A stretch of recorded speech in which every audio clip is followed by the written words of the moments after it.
Well, Patrick Lum, man, people don't realize, but we spoke before, you know. I mean, the last winter you had an amazing product you invented, were gloves you could use with your iPhone.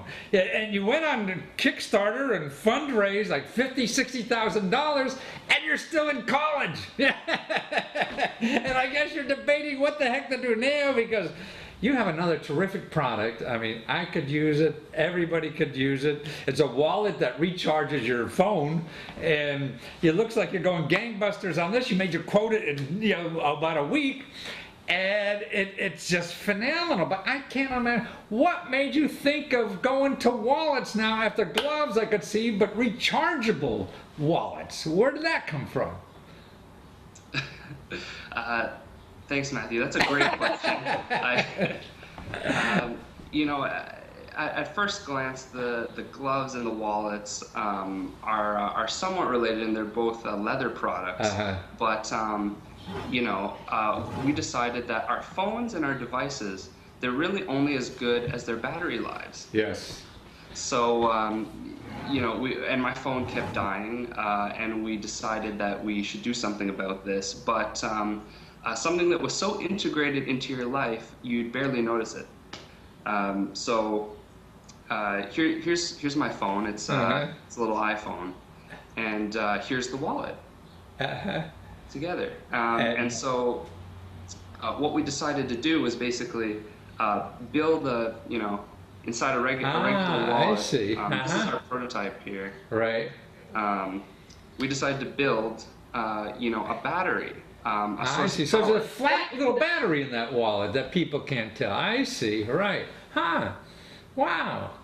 Yeah. I mean, just looks like your regular wallet. Right. But your phone can. Wow. Wow. And we were talking before we went on, what is a great idea with this is that you have now battery to help a friend, because if you're smart enough not to recharge your battery, I know I'm always with somebody, particularly my wife, don't let her hear that, yeah, that runs out of battery, you know, and I told you because I bring an extra, so now I will have my extra one in my wallet, and when my wife needs one, I could come to the rescue again. Yeah. So you're going to make heroes out of all of us, because you're right, you're only as good as your battery, you know, and everything in the world's revolving around your phone, and if you don't have a battery, man, you might as well be dead along with your battery, you know. You got a big responsibility on your back now, keeping people alive, but it's so true. I mean, until we figure out this battery stuff, you know, and how to make unlimited batteries, which will, I don't know, I'll live long enough, you may, but I may not. And so things like this are so important in our day-to-day life. I mean, it is having a spare tire. We wouldn't leave the house without it, you know. So we really need somewhere convenient to put that battery. Wow.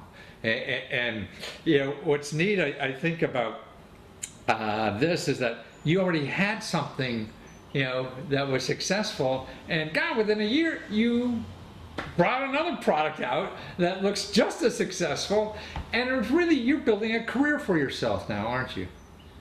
Well, yeah, I mean, I really, I have all these ideas. The team and I have these ideas. Right. We desperately want to get them out somehow, and you know, we started our you know, our business career as street dancers, you know, just break dancing on the street for change. The reason we did that is because the crowd could really give us feedback immediately. I see. People could tell us whether or not they liked our product just with a vote of 5 cents, 25 cents. Wow. And so we're, you know, it's a few years later, and we love that crowdfunding has become this phenomenon where you can create basically your dream product, your dream idea, put it online, and get those same votes. So it took almost the same kind of energy to go out in the street and dance and get crowdfunding.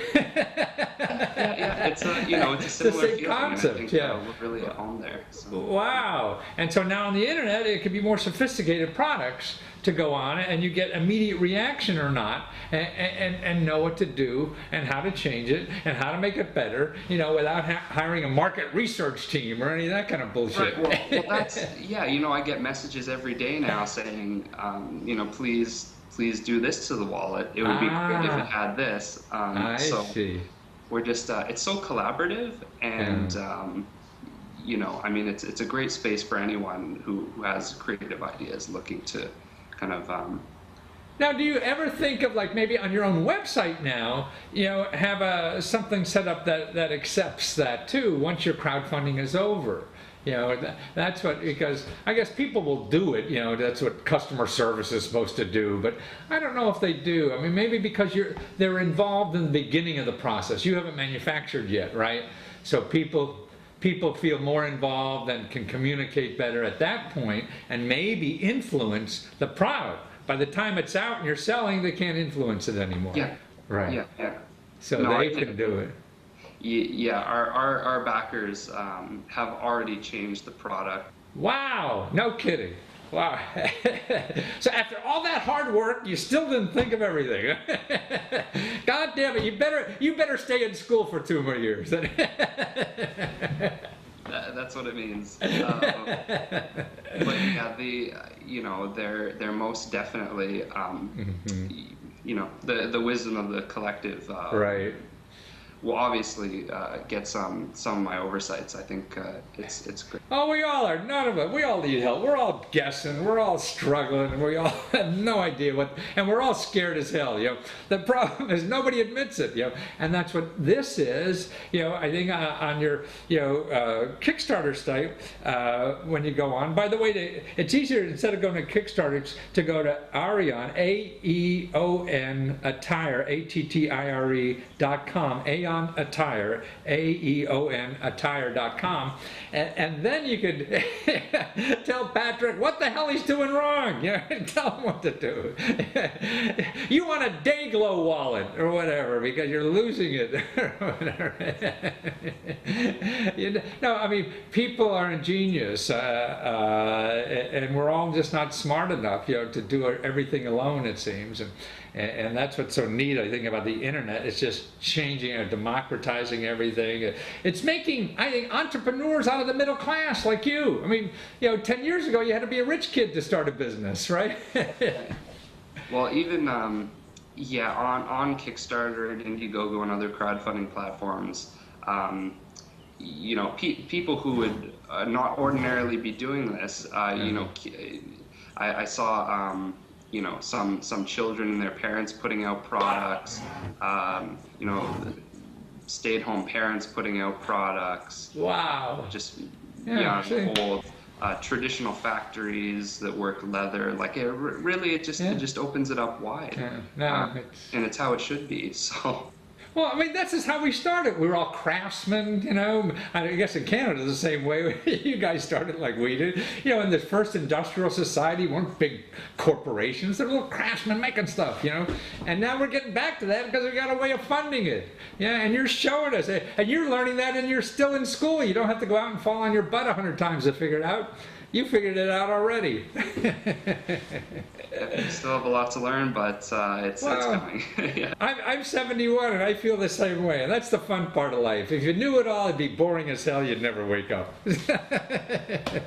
So wonderful, Patrick. So people want to get this. And actually your gloves are still around too. So if you go on Aeon Attire, AEON Attire.com, find the gloves. You get on the first wallet with a recharger system for your iPhone and watch all the other products coming out for you and your buddies that will probably never finish school because you'll take so much time going to the bank with all this money. So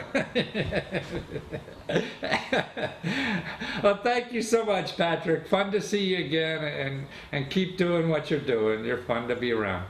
Thank you so much, Matthew. All right, take care. Bye.